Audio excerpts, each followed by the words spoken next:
देखो, पहले मैं आपको थोड़ा रूपरेखा बनाता हूँ। अगर आपको फर्स्ट ग्रेड केमिस्ट्री में सेलेक्ट होना है तो जो आपका सब्जेक्ट है, ठीक है, उस सब्जेक्ट में 150 क्वेश्चन जो आते हैं उसमें 120 तो आपके केमिस्ट्री कंप्लीट, जिसमें आपका इनऑर्गेनिक, ठीक है, 4 पार्ट हो गए, फिजिकल, केमिस्ट्री, ऑर्गेनिक केमिस्ट्री, ठीक है, इनऑर्गेनिक और बायोकेमिस्ट्री, ठीक है, चारों पार्ट है। बायोकेमिस्ट्री मतलब बायोमोलिक्यूल्स आ गया, पॉलीमर्स आ गया। इनऑर्गेनिक मतलब आपका जो पी ब्लॉक आ गया, डी ब्लॉक आ गया, एफ ब्लॉक आ गया, पीरियोडिक टेबल आ गई, क्लियर, ये सब चैप्टर। ऑर्गेनिक तो पूरा है ही है, बोलो। फिजिकल में chemical, kinetic, equilibrium, A to Z chapter, clear. तो ये पूरा आपका 120 क्वेश्चंस का पार्ट है। और 30 क्वेश्चन जो है आपका कौन सा पार्ट है, बोलो, साइकोलॉजी, ठीक है। ये भी अपने आप में बहुत स्कोरिंग होता है, बहुत इंपॉर्टेंट होता है। तो अपन सब साथ में लेके चलेंगे। मतलब फिजिकल की भी क्लास होगी, ठीक है, ऑर्गेनिक की भी होगी, और कैम इसको, क्योंकि इनके टॉपिक कम होते हैं, इनके ज़्यादा होते हैं। तो जैसे हम फिजिकल के 3-4 टॉपिक पढ़ लेंगे, फिर क्या स्टार्ट करेंगे, इनऑर्गेनिक, ये भी चलता रहेगा। और ये तो हमेशा चलेगा ही चलेगा। बात समझ में आई? फर्स्ट डे से आपके माइंड में फिक्स होना चाहिए कि हमें कैसे स्ट्रेटजी रखना है, क्लियर। और मेरा ऐसा है कि लास्ट 20 साल में मैंने इतने लेक्चरर बनाए हैं, ये सारे केमिस्ट्री के ही हैं, क्लियर। और मैं जो पढ़ाता हूँ वही आता है, बस आपको जीरो से लगाकर सब सिखाने की मेरी गारंटी है, क्लियर। जो आपको हर टॉपिक की प्रैक्टिस सीट मिलेगी, रोज के रोज घर पे जाके उसमें से क्वेश्चंस करने हैं, सब कुछ, हर टॉपिक, ऑर्गेनिक, फिजिकल, सब की मिलेगी, क्लियर। और आपको जैसे ही टॉपिक कंप्लीट हो जाता है, मैं आपको नेक्स्ट डे आपको वो सीट लेके आनी है और क्लास में पूरी सीट सॉल्व कराता हूँ जो आपको नहीं आता है। ऐसा हर टॉपिक का अपना प्रोसीजर चलेगा, क्लियर। और मैंने कहा कि केवल पढ़ने से ही सिलेक्शन नहीं होता है, पढ़ते तो सब है। अगर आपको सेलेक्ट होना है तो अपना 360 डिग्री डेवलपमेंट, ठीक है। 360 डिग्री डेवलपमेंट का मतलब क्या है कि आपको कैलकुलेशन भी मैं फास्ट करना सिखाऊंगा। जहाँ दूसरे 1 मिनट में करते 10 सेकंड में कैसे कर सकते हैं, बोलो, कैलकुलेशन है। कोई चीज़, क्योंकि केमिस्ट्री है, केमिस्ट्री में बहुत सारी ऐसी चीज़ें होती है जो याद करने की होती है, जैसे बायोमोलिक्यूल से, पॉलीमर से। तो उनमें मैं आपको ट्रिक्स बताऊंगा कि कैसे चीज़ों को लॉन्ग टाइम याद रखते हैं, क्लियर। और उसके अलावा कॉन्सेप्ट तो है ही है कि आपका हर एक कॉन्सेप्ट जब मैं पूरा पढ़ा दूंगा, चाहे ऑर्गेनिक हो, फिजिकल हो, इनऑर्गेनिक, बायोकेमिस्ट्री, सब आपके क्लियर हो जाएंगे। क्योंकि मैं 1% आपको, मतलब यहाँ केमिस्ट्री सब्जेक्ट ऐसा है जिसमें फर्स्ट ग्रेड के अंदर रटने से काम नहीं चलता, लॉजिक क्लियर होने चाहिए। तो बेसिक कॉन्सेप्ट क्लियर होने चाहिए जैसे एग्जाम में आता है, ठीक है। और ये जो पार्ट है, ये तो आपका मेरे से पढ़ने के बाद टिप्स में हो जाएगा, गारंटी है। मतलब आपको एक एक टॉपिक कभी पढ़ने की ज़रूरत नहीं होगी, क्योंकि ये मेरी नज़रों में बहुत साइंटिफिक है। मतलब साइकोलॉजी बहुत ही कॉन्सेप्चुअल सब्जेक्ट टॉपिक है, बोलो, इसके अंदर भी पूरे लॉजिक के साथ पढ़ना पड़ता है, क्लियर। तो अपन स्टार्ट करते हैं। बोलो, जो मैं आपको प्लानिंग बता रहा हूँ वही प्लानिंग हमेशा रहेगी। एक क्लास फिजिकल, 1 घंटा आपकी ऑर्गेनिक, और एक साइकोलॉजी, क्लियर। तो ऐसे हम प्लानिंग से चलेंगे तो हमारा टाइम पे कोर्स होता है, आप बार बार रिवीजन कर सकते हो। बात समझ रहे हो ना, ठीक है। तो और डेफिनेटली आपका सारे पार्ट साथ में चलते हैं, और जब साथ में चलते हैं तो आपका 1 बाय 1 टॉपिक होते जाएंगे और आपके कॉन्सेप्ट क्लियर होते जाएंगे। तो हम सबसे पहले स्टार्ट करते हैं फिजिकल केमिस्ट्री का पार्ट, केमिकल काइनेटिक, ठीक है। केमिकल काइनेटिक्स, ठीक है। केमिकल काइनेटिक्स अपन स्टार्ट कर रहे हैं रासायनिक बल गतिकी, ठीक है, रासायनिक बल गतिकी, ओके। और ये चैप्टर ऐसा है जिससे आपके minimum 3 to 4 questions her bar competitive exam में आते हैं, ठीक है। तो इसी से हम शुरुआत कर रहे हैं, वेरी वेरी इंपॉर्टेंट, ओके। और कोई भी चैप्टर होगा जब हम पूरा कंप्लीट डिटेल से स्टडी कर लेंगे, फिर 10 से 15 मिनट में उसको कैसे रिवाइज किया जा सकता है वो तरीका भी सिखाऊंगा, ताकि आप जब जब हम स्टडी करते रहे एक एक टॉपिक, आपके साथ के साथ स्मार्ट वर्क भी करो। स्मार्ट वर्क का मतलब क्या हुआ, जो टॉप करता है वो क्या करता है, वो थोड़ा अलग से स्टडी भी करता है। अलग से क्या करता है कि एक टॉपिक हुआ, स्मार्ट वर्क कर लिया, पूरे टॉपिक मैंने आपको पढ़ाया, सपोज दैट 50 पेज भरे आपके, तो उसको 1-1.5 पेज में कैसे कर सकते हैं। ऐसी क्या उस टॉपिक के अंदर फॉर्मूलर बातें आई जो हमें हमेशा याद होनी चाहिए। तो एक टॉपिक में तो मैं करके बताऊंगा आपको क्लियर कि स्मार्ट वर्क कैसे किया जाता है, और फिर आपको वो तरीका आ जाएगा, तो हर टॉपिक के बाद आपको खुद को करना है। बोलो बात समझ में। और वो करने से क्या होता है, जब हम बोलो एग्जाम के दिन पास में आते हैं, जब 1 महीना रहता है, 15-20 दिन रहता है, तब हम पूरी केमिस्ट्री को एवरीडे रिवाइज कर सकते हैं। वो कब कर सकते हैं, पहले स्मार्ट वर्क किया हुआ होना चाहिए। और जब हम 10 बार रिवाइज करके एग्जाम देते हैं तो हम कुछ भी नहीं भूलते हैं। मेरी बात समझ में है। मैंने कहा ना आपको पढ़ते सब है, जब तक आप समथिंग डिफरेंट नहीं अपने अंदर टैलेंट लाओगे तब तक सिलेक्शन नहीं होता है। और ये आरपीएससी के फर्स्ट ग्रेड के एग्ज़ाम बहुत इजी होते हैं, क्योंकि अब क्या हो गया कि सारी वैकेंसी साथ में आती है, तो बहुत डेफिनेटली डिफ्रेंशिएट हो गया है। जो फर्स्ट ग्रेड के फॉर्म सब भरते हैं बट ढंग से पढ़ के देने वाले कम होते हैं। जो भी पूरा सिलेबस अच्छे से पढ़ लेता है और फोकस रखता है कि मुझे लेक्चरर बनना है, और फिर अच्छे से रिवाइज करता है, और अगर 65-60% भी ले आता है तो भी सिलेक्शन हो जाता है। बोलो बात समझ में। तो वो आपको मैं 5 महीने में सिखाऊंगा कि क्या माइंडसेट के साथ पढ़ना होता है। तो अपन स्टार्ट कर रहे हैं केमिकल काइनेटिक्स। सबसे पहले यहाँ पर मैं लिख रहा हूँ, यहाँ पर रेट ऑफ रिएक्शन, ठीक है। क्या लिख रहा हूँ, बोलो, rate of reaction. Rate of reaction मतलब अभिक्रिया की दर, ठीक है। इस वर्ड को समझते हैं, ठीक है। आर से रिप्रेजेंट कर रहा हूं।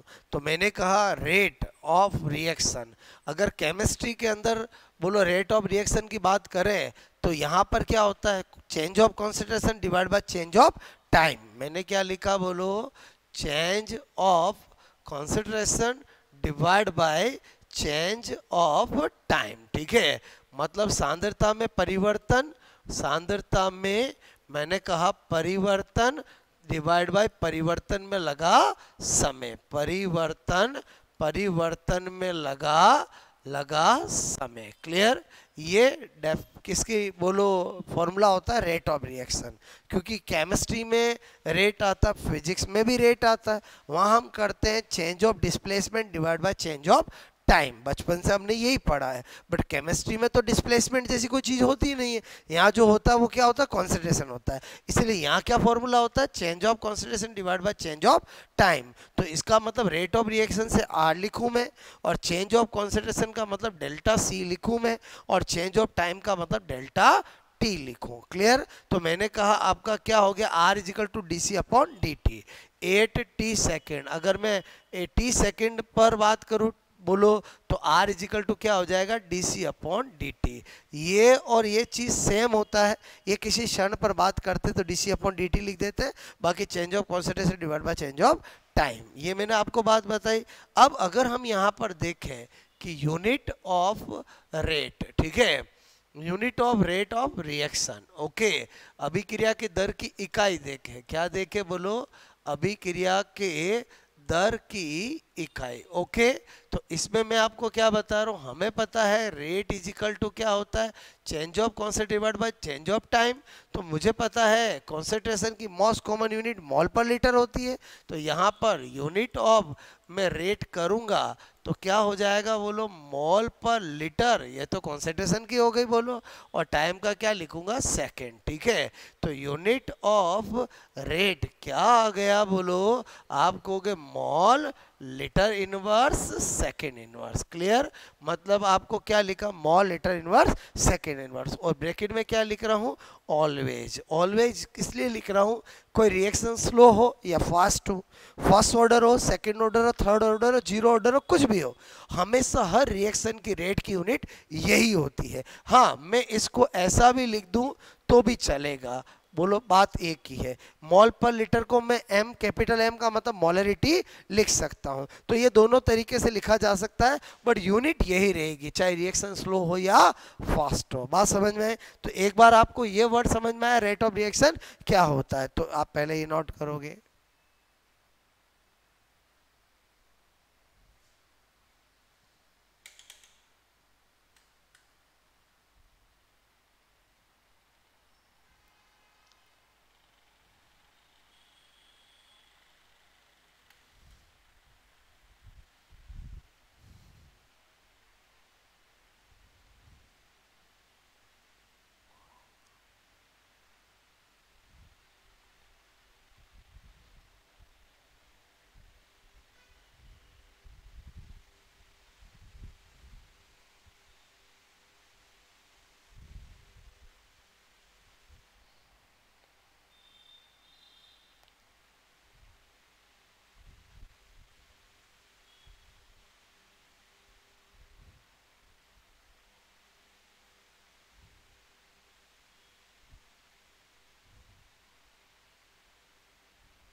ओके, लिखा है ये, बोलो।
ओके,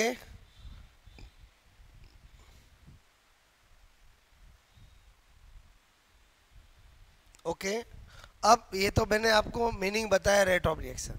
अब हम आज एक बहुत इंपॉर्टेंट बेसिक कॉन्सेप्ट सीख रहे हैं, जो इतना इंपॉर्टेंट है कि ज़्यादातर अगर आपके 3 क्वेश्चन आते हैं तो एक तो उसी से आता है।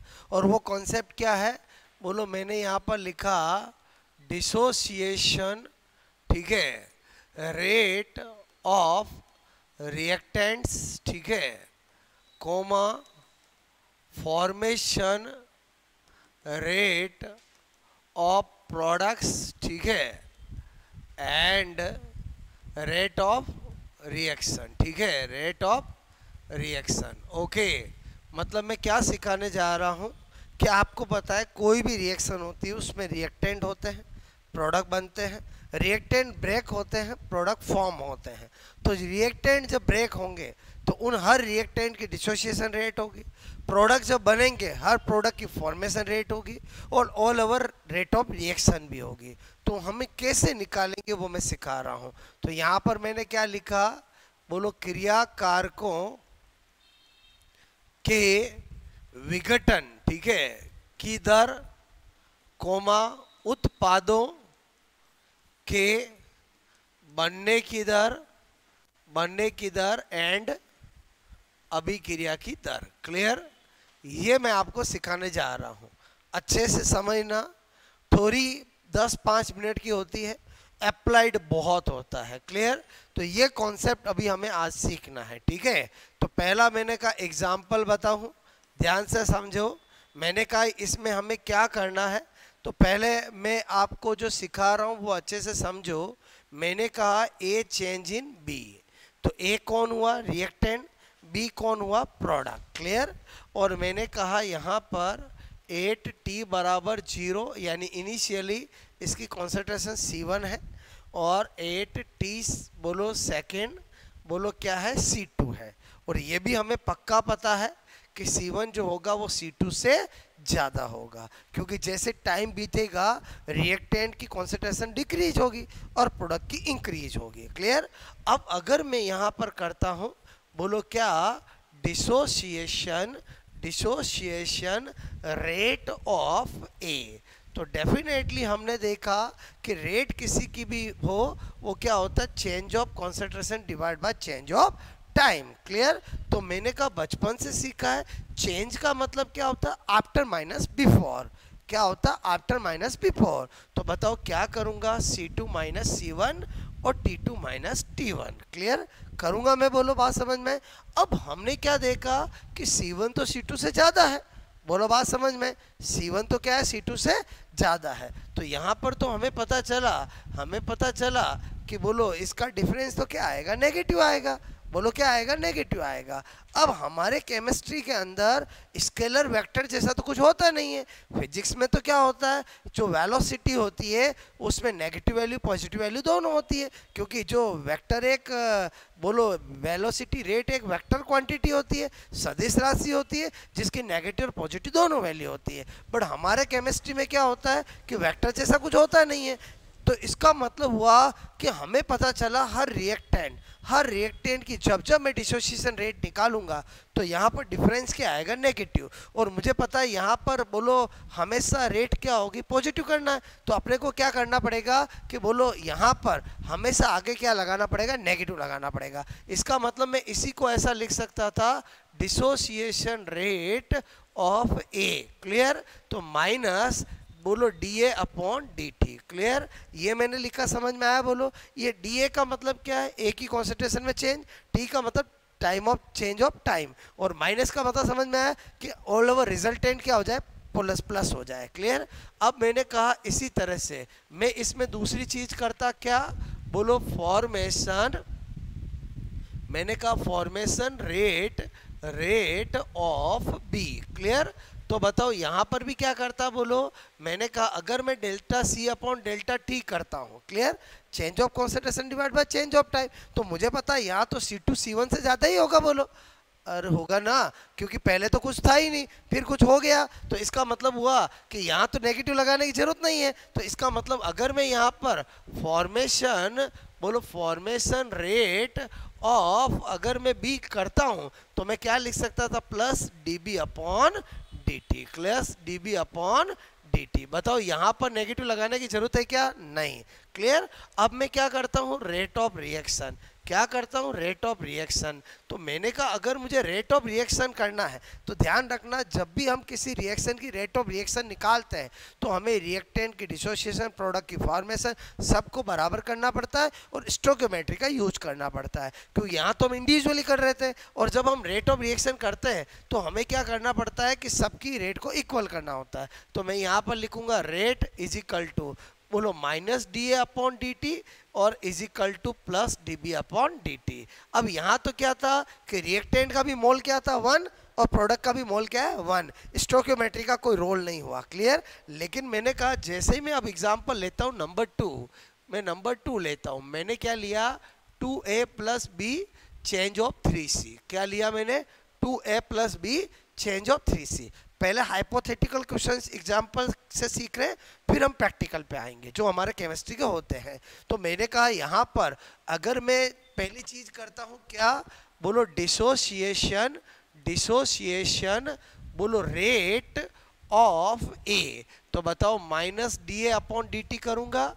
मतलब भी मैंने आपको बताया जब भी किसी की डिसोसिएशन रेट फाइंड आउट करते हैं तो हमेशा नेगेटिव लगाना है, और इंडिविजुअल जब किसी की डिसोसिएशन रेट या किसी की फॉर्मेशन रेट फाइंड आउट करते हैं तो स्टोइकियोमेट्री का रोल नहीं होता है। स्टोइकियोमेट्री का रोल कब होगा, केवल और केवल जब हम रेट ऑफ रिएक्शन लिखेंगे। क्लियर। तो बताओ माइनस dA अपॉन dt कर दिया मैंने। अगर मैं इसकी जगह बोलो डिसोसिएशन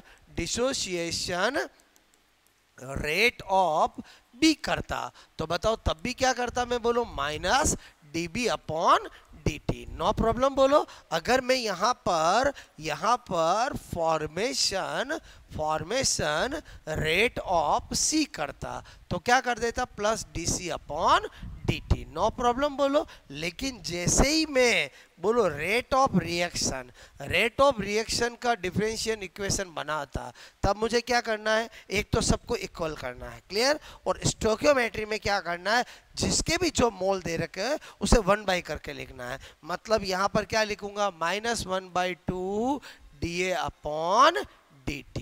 बोलो बात समझ में आया। बोलो क्या रूल क्या बता रहा हूँ। एक तो जब भी हम रेट ऑफ रिएक्शन करते हैं सबकी रेट को इक्वल करना है, डिसोसिएशन रेट हो या फॉर्मेशन रेट हो। डिसोसिएशन वाले का नेगेटिव लगाना है, फॉर्मेशन वालों का पॉजिटिव लगाना है, और जो स्टोइकियोमेट्री दे रखी हो उसको 1 करके लिखना है, क्लियर। तो इसकी स्टोइकियोमेट्री कितनी थी, 2 थी, तो 1/2 लिख दिया। इसकी क्या करूंगा बोलो, -dB अपॉन dt, क्लियर। क्योंकि इसका मोल 1 है, 1/1 करूंगा, लिखने की जरूरत नहीं है। बात समझ में। अगर मैं यहां पर करूंगा तो क्या करूंगा, प्लस 1/3 dC अपॉन dt। आपको ये भी समझ में आया बोलो, आपको क्लियर, ऐसे कंफर्टेबल है, चलेगा बोलो, इंग्लिश में चलेगा ना बोलो, क्लियर। ये जो मैंने लिखा समझ गए बोलो, A की विघटन की दर बोलो, B की विघटन की दर बोलो, C के बनने की दर और अभिक्रिया की दर। ओके देखो अब हम आ जाते हैं एग्जाम्पल नंबर 3, ठीक है। मैंने लिखा है यहाँ पर N2 plus 3H2 change of 2NH3, clear. और मुझे कोई कहे नंबर 1, ठीक है। यहाँ पर ज्ञात करो, फाइंड आउट, क्लियर। मुझे कोई कहे बोलो यहाँ पर dissociation rate, clear, of N2, clear. चलो अभी हम इसको ऐसे ही करते हैं, बाद में क्वेश्चन की फॉर्म बनाएंगे। डिसोसिएशन रेट ऑफ N2, बताओ क्या फॉर्मूला बनाऊंगा। आप कहोगे -dN2 upon dt। No problem बोलो। अगर मुझे कोई कहे कि बोलो डिसोसिएशन बोलो रेट ऑफ H2, बताओ क्या करूंगा, -dH2 upon dt। No problem बोलो, क्लियर। मैंने कहा अगर मुझे कोई कहे कि फॉर्मेशन बोलो रेट ऑफ NH3, ठीक है, ऑफ NH3, बताओ जरा क्या करूंगा, प्लस करूंगा dNH3 अपॉन dt। क्योंकि जब भी किसी की डिसोसिएशन रेट निकाले, फॉर्मेशन रेट निकाले, इन मोल का कोई रोल नहीं होता है। बस डिसोसिएशन में नेगेटिव लगाना है और फॉर्मेशन में पॉजिटिव लगाना है, क्लियर। लेकिन जैसे ही मैं यहाँ पर रेट ऑफ रिएक्शन करता हूँ तो रेट ऑफ रिएक्शन में मैंने क्या बताया, जो रिएक्टेंट है उनका नेगेटिव लगाना है और जो मोल है वो 1 करके लिखना है। तो बताओ -dN2 upon dt is equal to -1/3 dH2 upon dt is equal to plus 1/2 dNH3 upon dt। पहले बताओ एक बार आपको 3 एग्जाम्पल समझ में आया बोलो, क्लियर। यही थ्योरी है, लेकिन जब हम इनके क्वेश्चंस करते हैं तो बहुत वैरायटी बनती है, क्लियर। तो अब थ्योरी मैंने आपको बता दी, अब जितनी वैरायटी के क्वेश्चंस बनते हैं उनसे सिखाऊंगा आपको। बोलो बात समझो ना। एक बार आपको लगा यार ये तो बहुत सिंपल चीज़ है, हमें अच्छे से समझ में आ गई, लेकिन जब हम क्वेश्चंस करते हैं, जब आपको मैं आरपीएससी के कराऊंगा तो आपको पता चलेगा कि दिमाग लगाना पड़ेगा। और मैं एक तरीका सिखाऊंगा, ऐसा कोई क्वेश्चन नहीं है जो नहीं होगा, क्लियर। पहले एक बार ये बेसिक समझ में आया बोलो आपको कि मैं आपको क्या सिखाने जा रहा हूँ। कोई भी केमिस्ट्री की रिएक्शन मिल जाए तो उसमें जो भी रिएक्टेंट होते हैं उनकी डिसोसिएशन रेट कैसे फाइंड आउट करते हैं, जो प्रोडक्ट होते हैं उनकी फॉर्मेशन रेट कैसे फाइंड आउट करते हैं, और रेट ऑफ रिएक्शन की इक्वेशन कैसे बनाते हैं। बोलो बात समझ में। एक सिंपल सी बात, जो भी रिएक्टेंट है उनकी डिसोसिएशन रेट फाइंड आउट करनी है तो नेगेटिव लगाना है, जो प्रोडक्ट की फॉर्मेशन रेट फाइंड आउट करनी है तो प्लस लगाना है, और रेट ऑफ रिएक्शन की इक्वेशन बनानी है तो आपको रिएक्टेंट का नेगेटिव, प्रोडक्ट का पॉजिटिव तो लगाना है, साथ के साथ स्टोइकियोमेट्री का भी ध्यान रखना है। जो स्टोइकियोमेट्री दे रखी हो उसे 1 करके लिखना है। बोलो बात समझ में? तो आप 3 एग्जाम्पल पहले नोट करोगे, फिर आगे कहानी को बढ़ाते हैं। जो टाइटल मैंने लिखा समझ में आया कि हम क्या सीखने जा रहे हैं? बोलो डिसोसिएशन रेट ऑफ, बोलो reactant, formation rate of product and rate of reaction. उसी को हिंदी में क्या बोलते हैं? क्रिया कारकों की विघटन की दर, उत्पादों के बनने की दर और अभिक्रिया की दर। क्लियर? नोट करोगे।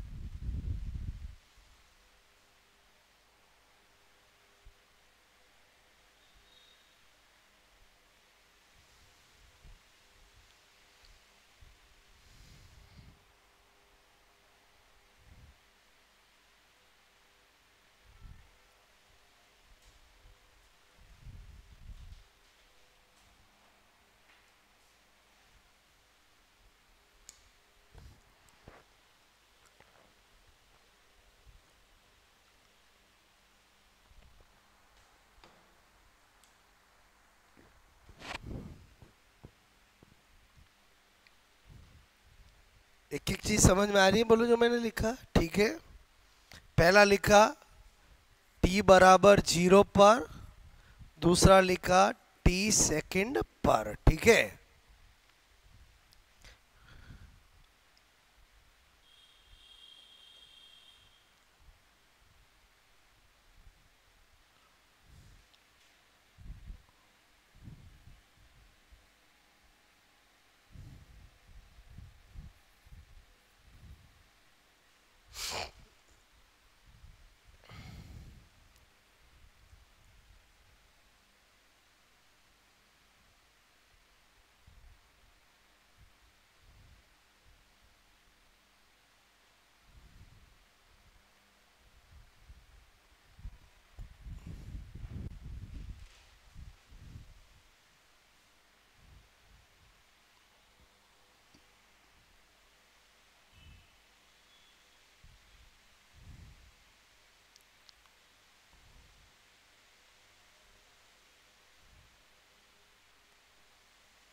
ओके।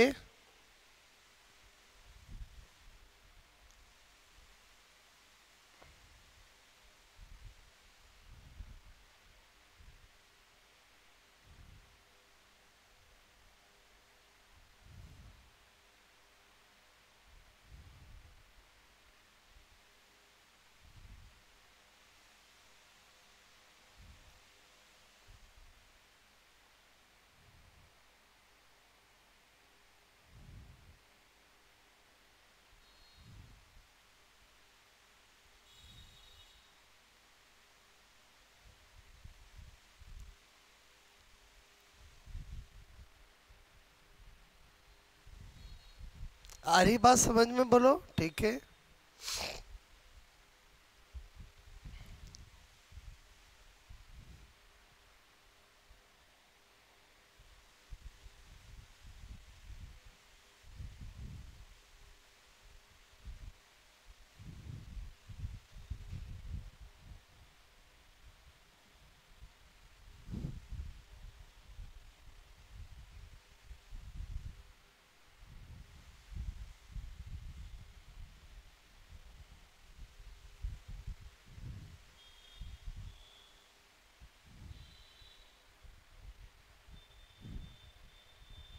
ठीक है।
ओके, मेरी बात समझ में आई?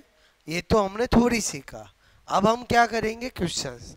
मैं एक क्वेश्चन लिखूंगा, चार ऑप्शन लिखूंगा, पहले आप बताओगे फिर मैं बताऊंगा, तो पता चलेगा कि हम सीख पा रहे हैं कि नहीं सीख पा रहे हैं। क्लियर? जो मैंने सिखाया उस बेसिस पे मैंने लिया, एकदम इजी से लेकर टफ की तरफ बढ़ेंगे। क्लियर? एकदम सिंपल क्वेश्चन लिखा मैंने लिखा यहाँ पर half A plus 3/2 B change of 3c। Clear? बोलो, ये मैंने एक इक्वेशन लिखी, बात समझ ना।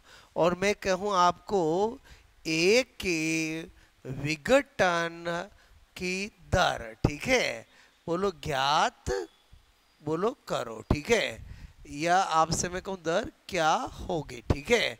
मतलब मैंने क्या पूछा आपसे, मैंने कहा find out dissociation rate of A. Clear? चार ऑप्शन आपके पास होंगे। पहला ऑप्शन होगा -2, बोलो dA/dt। क्लियर? दूसरा ऑप्शन होगा, आपको नोट नहीं करना है, पहले आपको एक बार समझना है, मैं 2-3 क्वेश्चन कराऊं उसके बाद आपको नोट करना, ठीक है। बोलो, मैंने लिखा -dA/dt, और एक है आपका -1/2 dA/dt। जरा फटाक से बताओ क्या आंसर होगा इसका। ABCD में से बताओ क्या होगा। मैंने पूछा आपको डिसोसिएशन रेट ऑफ ए पूछा, बोलो डिसोसिएशन ऑफ रेट ऑफ ए पूछा। मैंने जब अभी आपको सिखाया था तब मैंने बोला था कभी भी डिसोसिएशन रेट फाइंड आउट करते हैं और प्रोडक्ट की फॉर्मेशन करते हैं, इन मोल का कोई रोल नहीं होता है। क्लियर? केवल क्या करना है, अगर डिसोसिएशन रेट पूछिए तो माइनस और फॉर्मेशन रेट पूछिए तो प्लस। अब बताओ क्या आंसर होगा, बोलो। वेरी सिंपल, सी होगा, बोलो। वापस समझो, मैंने अभी आपको क्या सिखाया कि मुझे ए की डिसोसिएशन रेट करनी है। क्लियर? तो मैंने कहा डिसोसिएशन रेट ऑफ ए करूँगा तो बताओ -dA/dt करूँगा। और समझे बोलो, मैं किसी तरह का मोल वॉल यूज में लूँगा क्या? नहीं। अब आप सोचो, ये तो पहला क्वेश्चन हो गया। सपोज दैट क्वेश्चन नंबर मैंने 2 दिया, बोलो मैंने वही half A plus 3/2 B change of 3c दिया। क्लियर? और मैंने पूछा, बोलो आपसे मैं कह रहा हूँ अभिक्रिया अभिक्रिया की दर होगी। ठीक है, बोलो, मैंने कहा रेट ऑफ रिएक्शन। ठीक है, रेट ऑफ रिएक्शन होगी। और आपको मैं ऑप्शन दे रहा हूँ। पहला ऑप्शन मैंने दिया है -dA -d, बोलो A/dt। बोलो बी ऑप्शन दिया है +dA/dt। तीसरा ऑप्शन दिया है -dA/dt। और चौथा ऑप्शन दिया है मैंने, बोलो -1/2 dA/dt। आप बताओ क्या होगा आंसर, बोलो। हमने क्या देखा, इस बार मैंने रेट ऑफ रिएक्शन दी पूछी। ठीक है, तो मैंने कहा चारों ऑप्शन एक ही फॉर्म में है, तो मुझे rate of reaction equal to किसके रूप में आंसर बताना, एक ही फॉर्म में। तो मैंने क्या बताया था, जब भी रेट ऑफ रिएक्शन करना हो और इक्वेशन बनानी हो तो मोल दे रहे के वो 1/, करना है और नेगेटिव तो लगाना ही है। अब आप बताओ ABCD में क्या आंसर होगा। गलत सही चलेगा, बिकॉज हम सीख रहे हैं। क्या होगा, बोलो बोलो बोलो, क्या होगा बोलो।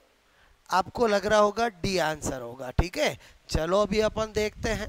बोलो, सीख रहे हैं ना अपन। ओके, इधर देखो, मैंने कहा रेट ऑफ रिएक्शन की मुझे क्या करनी है, इक्वेशन बनानी है। ठीक है, मैंने क्या सिखाया, एक तो नेगेटिव लगाना है। इसका मतलब हुआ ये तो आंसर कभी हो ही नहीं सकता। बोलो, काट दिया। ठीक है, अब बचे 3। मैंने कहा जो मोल होता है वो 1/, करके लिखना है। बताओ यहाँ मोल कितना है, 1/2। तो बताओ 1/1/2, बोलो dA/dt। अगर करूँगा तो बताओ ये 1/2 ऊपर नहीं चला जाएगा, बोलो 2dA/dt। अब बताओ कौन सा आंसर है, बोलो ए आंसर है। समझ में आई मेरी बात, समझ में आया, बोलो आपको क्लियर। वो तो अभी आप जैसे जैसे करोगे अपने आप सही होने लगेगा। पहले बताओ समझ में आई मेरी बात, दोनों क्वेश्चन नोट करो। आया समझ में, बोलो। ठीक है,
आप समझे, बोलो।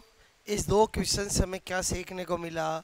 अगर किसी की डिसोसिएशन रेट या फॉर्मेशन रेट पूछे तो क्या करना है, और रेट ऑफ रिएक्शन पूछे तो क्या करना है। Clear, okay.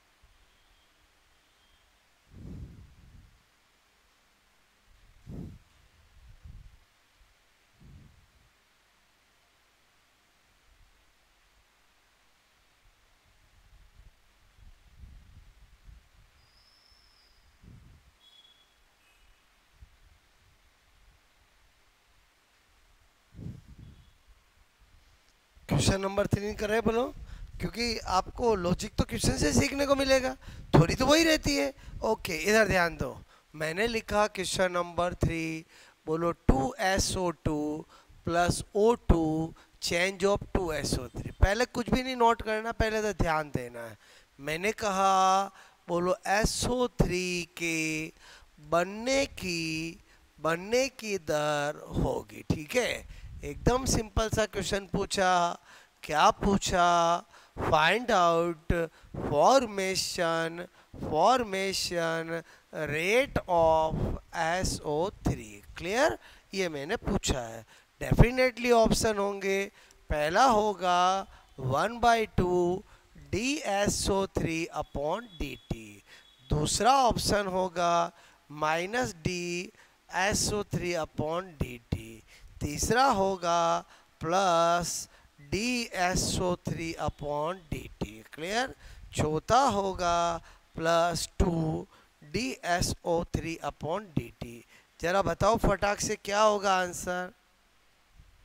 SO3 के बनने की दर पूछी है मैंने, बताओ क्या होगा?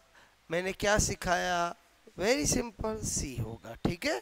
ओके, इधर ध्यान दो। अब मैं आपको फिर क्वेश्चन नंबर 4 पूछता हूँ। मैंने कहा same reaction 2SO2 O2 change of 2SO3, ठीक है। और मैंने पूछा रेट ऑफ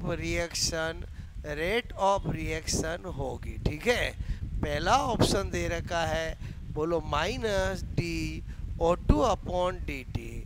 दूसरा दे रखा है +1/2 DSO3 अपॉन DT। तीसरा दे रखा है -1/2 DSO2 अपॉन DT, ठीक है। और चौथा दे रखा है ऑल, ठीक है। बताओ क्या होगा?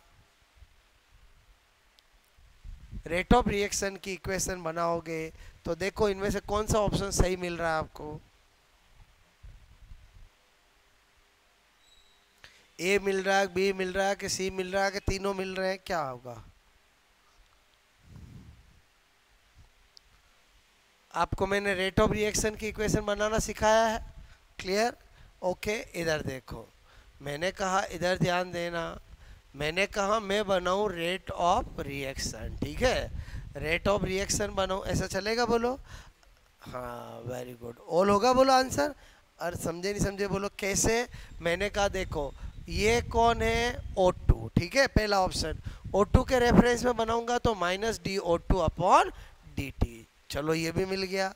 मैंने कहा आपको SO2 के रेफरेंस में बनाऊंगा, SO3 दे रखा है, तो क्या करूंगा? +1/2। और इक्वल है ना, किसी को पहले लिखो किसी को बाद में लिखो, उससे कोई फर्क नहीं पड़ता। क्लियर? फिर ये भी सही है। अच्छा, 2 मिल जाए फिर तो ओली करूंगा, तीसरे को घर पे आके चेक करूंगा। बात समझ में? बोलो -1/2 DSO2 अपॉन DT। बोलो समझ में आया? बोलो नोट करोगे?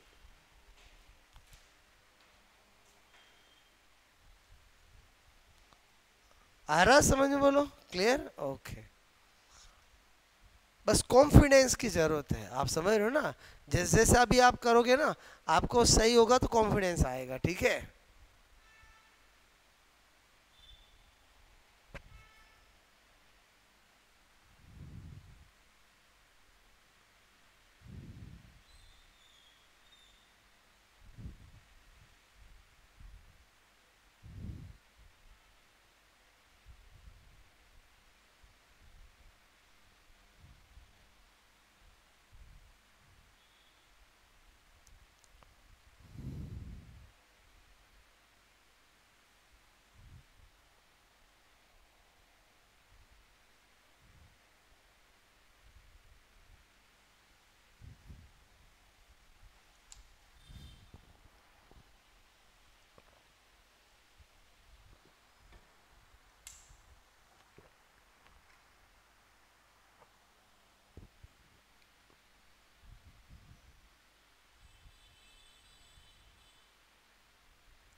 आया समझ में? बोलो क्वेश्चन नंबर 5, ठीक है। अच्छा, अगेन मैंने लिया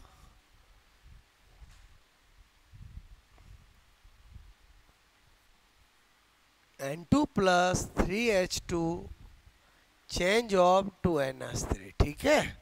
ध्यान से समझना, मैंने कहा आपको यहाँ पर H2 के विघटन की दर होगी, ठीक है। बोलो, मैंने कहा find out dissociation dissociation rate of H2, ठीक है। पहला ऑप्शन दे रखा आपको -1/3 dH2 अपॉन dt। दूसरा ऑप्शन दे रखा है, बोलो माइनस, ठीक है, dH2 अपॉन dt। तीसरा दे रखा आपको प्लस dH2 अपॉन dt। चौथा ऑप्शन दे रखा है -3 dH2 अपॉन dt। फटाक से बताओ क्या होगा आंसर। H2 के विघटन की दर पूछी है, ए बी होगा। बोलो वेरी गुड, ठीक है। यहाँ तक कोई दिक्कत नहीं। अब आप समझना, मेरे कहने का मतलब है, अगेन मैं क्वेश्चन अब बदल रहा हूँ, मेरी बात को समझना। ये तो मैं सिंपल सिंपल करा रहा था, ओके। यहाँ पर सपोज दैट मैंने यहाँ पर किया है क्वेश्चन नंबर 6, ठीक है। और यहाँ पर मैंने क्या किया, N2 plus 3H2 change of 2NH3, clear. और मैंने आपसे पूछा बोलो रेट ऑफ रिएक्शन। एक और इजी क्वेश्चन करा रहा हूँ, ठीक है। पहला ऑप्शन आपको दिया है यहाँ पर, बोलो 1 - 1/3 dH2 अपॉन dt, क्लियर। दूसरा दे रखा है, बोलो plus dNH3 upon dt, clear. तीसरा दे रखा है यहाँ पर, बोलो dN2 upon dt, clear.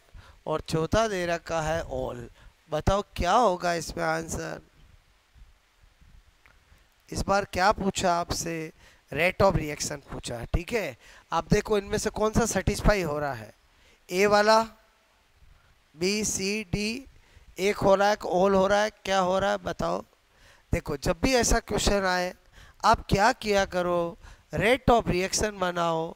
Rate of, आपको मैंने कहा रेट ऑफ रिएक्शन बनाएंगे, रेट ऑफ रिएक्शन बनाएंगे, आंसर हमारे सामने होगा N2 के फॉर्म में dN2 अपॉन dt। मैंने कहा माइनस नहीं है, ये नहीं होगा, क्लियर। अरे समझे ही समझे, बोलो क्लियर। अच्छा, H2 के रेफरेंस में -1/3 dH2 अपॉन dt बिल्कुल मिल रहा है, ठीक है। बोलो इसके रेफरेंस में +1/2 dNH3 अपॉन dt। आपको पता चल गया होगा कि आंसर क्या होगा, बोलो ए आंसर होगा, क्लियर। अब ऐसा नहीं, अच्छा खुद यहाँ माइनस लगा दो, खुद यहाँ 2 कर दो और टिक कर दो, ऐसा नहीं करना है।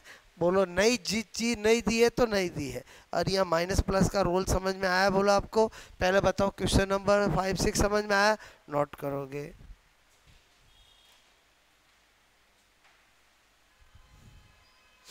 अभी मैंने सीधे सीधे क्वेश्चन पूछे हैं, मैंने अभी घुमाया नहीं है, अभी मैं घुमाऊंगा। बट मैं चाह रहा हूँ पहले सीधे सीधे आए तो टेढ़े भी आएंगे। और समझे ही समझे, बोलो क्लियर। अब आप इनके आंसर देना सीख गए, तो अब मैं और वैरायटी लूंगा, क्लियर।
ओके, आया समझ में? बोलो क्या है ये नोट, बोलो ठीक है। अब मैं ले रहा हूँ क्वेश्चन नंबर 7, वापस समझो। मैंने लिखा 2SO2 plus O2 change of 2SO3, ठीक है। और मैंने कहा SO2 के बनने की दर होगी, ठीक है। अच्छा, मैंने कहा SO2 के बनने की दर होगी। पहला ऑप्शन दे रखा है plus DSO2 upon DT, clear. दूसरा ऑप्शन दे रखा आपको, मैंने कहा बोलो, पहला ऑप्शन दे रखा माइनस DSO2 अपॉन DT, दूसरा दे रखा प्लस DSO3 अपॉन DT, तीसरा दे रखा है आपको -2DO2 अपॉन DT, चौथा दे रखा है ऑल, ठीक है। बताओ क्या होगा, बताओ क्या होगा। मैंने क्या पूछा है, बोलो formation rate of SO2, clear. ABCD में क्या होगा, गलत सही बताओ, क्योंकि हम अभी सीख रहे हैं, क्लियर। हाँ हाँ, अरे सॉरी, ये तो मैंने कहा SO2 के विघटन की दर होगी, ठीक है, वो प्रिंटिंग मिस्टेक था। फाइंड आउट, बोलो डिसोसिएशन रेट ऑफ, ठीक है, ऑफ SO2, ये पूछना चाह रहा हूँ, क्लियर। बताओ क्या होगा, A होगा, B होगा, C होगा कि D होगा, ठीक है। अब आपके दिमाग में आया A, आंसर क्या है D। यहीं से सीखो मैं क्या सिखाना चाह रहा हूँ। अभी तक जो मैंने क्वेश्चन कराए तो बिल्कुल सिंपल कराए थे। जब भी आपको ऐसे क्वेश्चंस आए और ओल हो, तो जो बाकी ऑप्शन है वो भी चेक करना है। चेक करने का तरीका क्या, समझो। मैं आपको एक सिंपल सा चीज पूछूं, आप मुझे बताना ये दोनों एक ही चीज है कि अलग अलग है, ये दोनों सिमिलर है कि अलग है। अरे सिमिलर है ना, इधर भी 10 है, इधर भी 10 है। अच्छा, मैं कहूं आपको ये सिमिलर है कि अलग है, सिमिलर, तभी तो मैं बराबर कर पाया हूं। बस इसी कॉन्सेप्ट से होगा। देखो, सबसे पहला काम क्या करना है, ए में तो मुझे 1% डाउट नहीं है, क्योंकि ए तो होगा ही होगा। अब चूंकि दो और ऑप्शन है, उनको भी चेक करना है। अगर चेक करने पर सेटिस्फेक्शन होता है तो ठीक है, नहीं तो ए तो हमारा है ही ऑप्शन।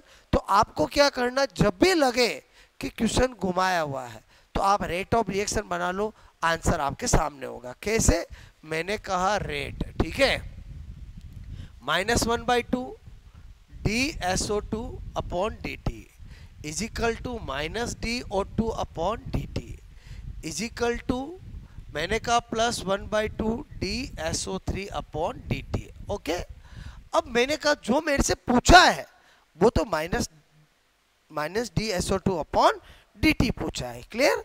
ये मुझे कह रहे हैं सब आपस में बराबर है। तो आप मुझे एक बात बताओ कि मैं यहाँ पर -1/2 DSO2 upon DT is equal to यहाँ +1/2 DSO3 अपॉन DT मैं करता हूँ तो हाफ से हाफ कट हो जाएगा, बोलो, और होगा कि नहीं होगा, बोलो, क्लियर।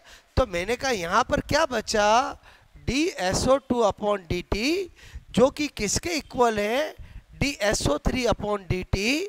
तो मैं जो फाइंड आउट करने जा रहा हूँ, जिसको मैं बोलता हूँ डिसोसिएशन रेट ऑफ SO2, वो ये है, और ये इसके बराबर है, तो ये भी वही यही है। तो बताओ ये वाला ऑप्शन भी सेटिस्फाई हुआ कि नहीं हुआ, हुआ सेटिस्फाई। अच्छा, चलो इसको भी करते हैं। मैंने कहा ये और ये आपस में बराबर है, क्लियर। तो मैंने कहा बराबर है तो बराबर कर देते हैं, -1/2 DSO2 upon DT is equal to -DO2 upon DT। जो मेरे से पूछा है वो तो -DSO2 अपॉन DT है, इसका मतलब इस 2 को इधर ले जाऊंगा, इधर ले जाऊंगा तो क्या हो जाएगा, -2DO2 अपॉन DT। मैंने कहा मुझे जो पूछा वो क्या होता है, डिसोसिएशन रेट ऑफ SO2, वो इसके बराबर है, इसका मतलब ये भी क्या होगा, डिसोसिएशन रेट ऑफ SO2। बताओ अब समझ में आया कि नहीं आया, बोलो। अभी मैं क्या बता रहा था, 10 is equal to 20 divide by 2, 10 is equal to 2 multiply 5 बराबर होते हैं। आई थिंक आप मेरी बात समझ गए होंगे। अगर ऑप्शन सेटिस्फाई होते हो तो होंगे, अगर नहीं होते तो पहला तो आंसर है ही है। मतलब समझ में आया? बिना 4 ऑप्शन चेक किए कभी भी आंसर टिक नहीं करना है, ये मैं आपको सिखाना चाह रहा हूँ। समझ में आया? बोलो। अभी मैंने जो पहले कराए थे वो तो मैं जान के इजी दे रहा था, क्लियर। बट अब तो हम जब 6 क्वेश्चन सीख चुके तो अपने को थोड़ा कैसा देना पड़ेगा एग्जाम पॉइंट ऑफ से। आई थिंक मेरी बात समझ में आ रही है? बोलो। आपको देखो, एक मैं आपको फिर पूछता हूँ, नंबर 8, क्लियर।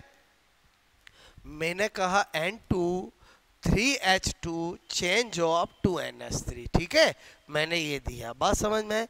और मैंने आपसे पूछा H2 के विघटन की दर होगी, ठीक है।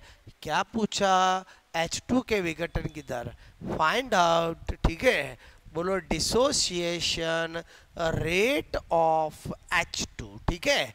ऑप्शन आपको मिल रहे हैं, पहला ऑप्शन डी H2/dt, दूसरा ऑप्शन आपको मिल रहा है -1/3 H2/dt, तीसरा ऑप्शन मिल रहा है आपको 3 - d N2/dt, चौथा मिल रहा है नन ऑफ दीज, इनमें से कोई नहीं, ठीक है, इनमें से कोई नहीं। जरा बताओ जरा क्या आंसर होगा, ठीक है। सबसे पहले तो आपके पास रोज एक रफ जरूर होनी चाहिए, ताकि मैं कुछ भी पूछूं फटाक से जो भी करना है रफ में करना है, क्लियर। तो बताओ क्या आंसर होगा।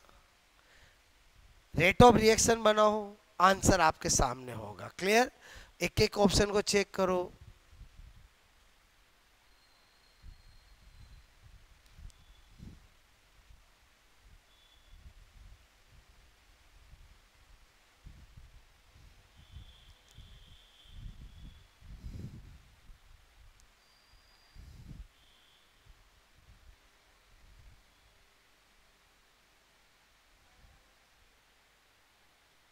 ABCD, एक बीक सीक डी, बताओ क्या होगा। एक बीक सीक डी, देखो अब चेक कर रहे हैं अपन, बोलो, ठीक है, ध्यान से समझना।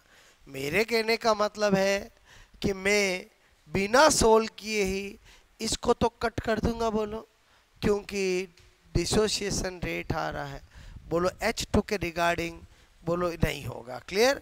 तो मैंने कहा जो मेरे से पूछा है डिसोसिएशन रेट ऑफ H2, वो तो -d H2/dt होता है। तो मैंने कहा यार ये भी नहीं हो सकता, ये भी नहीं हो सकता, क्लियर। अब मैंने कहा मेरे पास या तो ये बचा है, या तो ये चेक मिल जाए तो ठीक है, नहीं तो नन ऑफ तैयार है। तो मैंने कहा ये ऑप्शन किसके रिगार्डिंग है? N2 के रिगार्डिंग। मुझे पूछा किसका? H2 के रिगार्डिंग। दोनों का अगर मैं करूंगा यहाँ पर तो बताओ रेट इज इक्वल टू क्या करूंगा? -d N2/dt is equal to -1/3 dH2/dt। बताओ जो मैंने पूछा है उसको करने के लिए इस 3 को इधर लाना पड़ेगा, बोलो, और बराबर है ना। तो बताओ जैसे ही मैं लाऊंगा -dH2/dt, ये 3 उधर जाएगा, d आपको मैंने कहा N2/dt। मुझे क्या पता चला कि जो मेरे से पूछा है उसका आंसर क्या होगा? बोलो C आंसर होगा।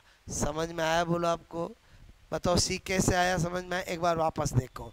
सबसे पहले मैंने क्या किया, अब मैंने कहा ना मैं घुमा रहा हूँ आपको, क्लियर। तो वही तो सीखना है ना अपने को। मैंने कहा पहले बताओ, पहले ही देखते A और B क्यों कट कर देंगे, क्योंकि मुझे पता है H2 की डिसोसिएशन रेट अगर डायरेक्ट भी मैं करूं तो -dH2/dt होता है, जो ये भी नहीं है और ये भी नहीं है। अब बचा कौन सा? C ऑप्शन और none of the.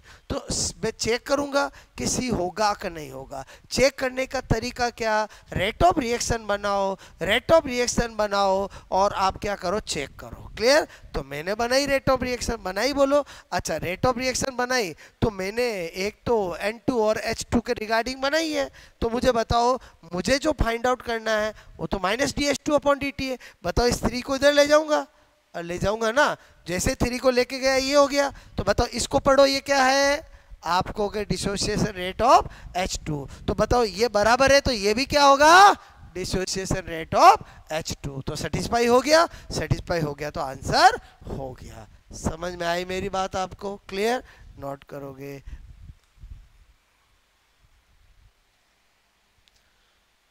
Her question में क्या करना है, रेट ऑफ रिएक्शन बनानी है, ऑप्शन चेक करना है। अगर सेटिस्फाई हो जाए तो ठीक है, बोलोबा नहीं हो तो नन ऑफ दी ऐसा होगा। ठीक है,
मेरी बात समझ में आई बोलो आपको? ठीक है,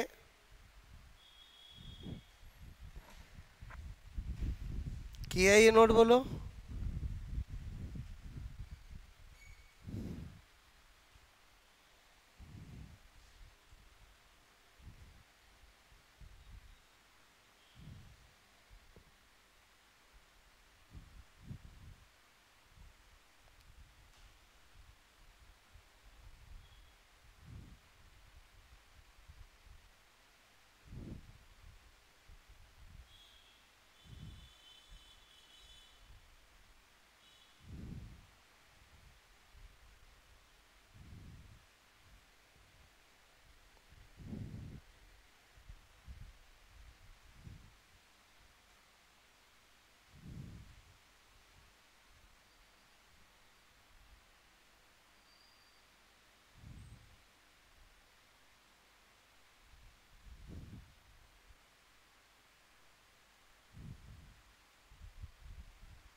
आया समझ में बोलो, ठीक है, ओके। देखो इसी पे बेस और क्वेश्चन एग्जाम में आया हुआ, मैंने लिखा यहाँ पर H2 plus I2 change of 2HI, ठीक है। एग्जाम में पूछा गया अभिक्रिया की दर की समीकरण होगी, ठीक है। क्या पूछा, find out correct equation of rate of reaction, ठीक है। देखो ऑप्शन मिलेंगे आपको ए, बी, सी और डी। पहला ऑप्शन क्या है, -DH2 बोलो dt -DI2 dt is equal to plus DHI upon dt। पहला ऑप्शन ये है, ठीक है। दूसरा है -2 DH2 upon dt -2 DI2 upon dt is equal to plus DHI upon dt, clear.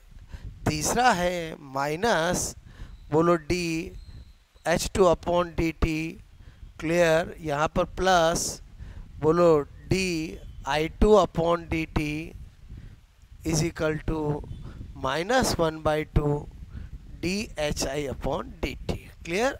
और चौथा है नन ऑफ दिस, इनमें से कोई नहीं, ठीक है। अब जैसे ये ऑप्शन मिला, अब बताओ आप क्या आंसर होगा, ठीक है। सबसे पहला काम रेट ऑफ रिएक्शन बनानी है और फिर देखना है आंसर क्या होगा। वो एग्जामिनर इतना भी बेवकूफ़ नहीं है कि जो आप बनाओगे वही आपको दिखा दे। बोलो दिमाग तो लगाएगा, बोलो क्लियर। तो आप बहुत इजी है, बस आप बताओ क्या होगा, ठीक है। पक्का, very good, second is correct answer. कैसे, इधर देखो। सबसे पहले क्या करना है, हम रेट की इक्वेशन बनाते तो हम क्या करते, -DH2 upon dt is equal to -DI2 upon dt is equal to क्या करते बोलो यहाँ पर प्लस 1/2 DHI अपॉन dt। मैंने कहा यार मुझे एक बार में तो ऑप्शन मिल ही नहीं रहा है, क्लियर। हाँ, एक ऑप्शन जरूर मिल रहा है जिसमें यहाँ प्लस प्लस है और यहाँ माइनस है, तो मैंने कहा मैं इनमें किसी भी बोलो डिजिट से मल्टीप्लाई कर सकता हूँ, डिवाइड कर सकता हूँ, बस चिन्ह नहीं हटा सकता। बोलो ऐसा नहीं कि नेगेटिव से मल्टीप्लाई करूँ ये पॉजिटिव हो गया, ये नेगेटिव हो गया, नहीं, वो तो मैं कर ही नहीं सकता। क्योंकि यार नेगेटिव का मीनिंग है कि रिएक्टेंट के लिए हमेशा नेगेटिव आएगा, प्रोडक्ट के लिए हमेशा पॉजिटिव आएगा, उसको मैं चेंज नहीं कर सकता, क्लियर। तो मैंने कहा ये ऑप्शन तो होगा ही नहीं। पहले वाला क्यों नहीं होगा, क्योंकि यहाँ 1/2 नहीं है, क्लियर। अब मैंने कहा मेरे पास ऑप्शन बचा बी और डी, क्लियर। तो मैंने कहा ये सब बराबर है, तो मैं अगर इस सबको 2 से मल्टीप्लाई कर दूं, यहाँ 2 आ जाएगा, यहाँ हट जाएगा, तो मैंने कहा वही कर रखा है। या करके बोलो यहाँ पर -2 H2 अपॉन dt बोलो -2 I2 upon dt is equal to, अपने आप ही 2 से मल्टीप्लाई किया तो हट गया, प्लस DHI अपॉन dt। आप थोड़ा सीखे कि नहीं सीखे, बोलो कि सारा खेल किसका है, बोलो ऑप्शन का खेल है। पहले से हम सोच लें मैं तो यही टिक करूंगा, ऐसा नहीं चलता है। ऑप्शन में जो मैंने सिखाया वो सही होगा। मतलब क्या सिखाया, किसी भी क्वेश्चन का आंसर आपको देना है, रेट ऑफ रिएक्शन बनाओ, आंसर आपके सामने होगा, ऑप्शन चेक करना आना चाहिए। आई थिंक मैं जो सिखाना चाह रहा था वो समझ गए, बोलो आपको। ओके, आंसर क्या होगा, बी। मेरी बात समझ में आई, बोलो। थोड़ी छोटी सी होती है, क्वेश्चन से फंडे क्लियर होते हैं, बात समझ लो ना। ओके, तो आई थिंक आपको मेरी बात समझ में आई होगी, क्लियर। ओके।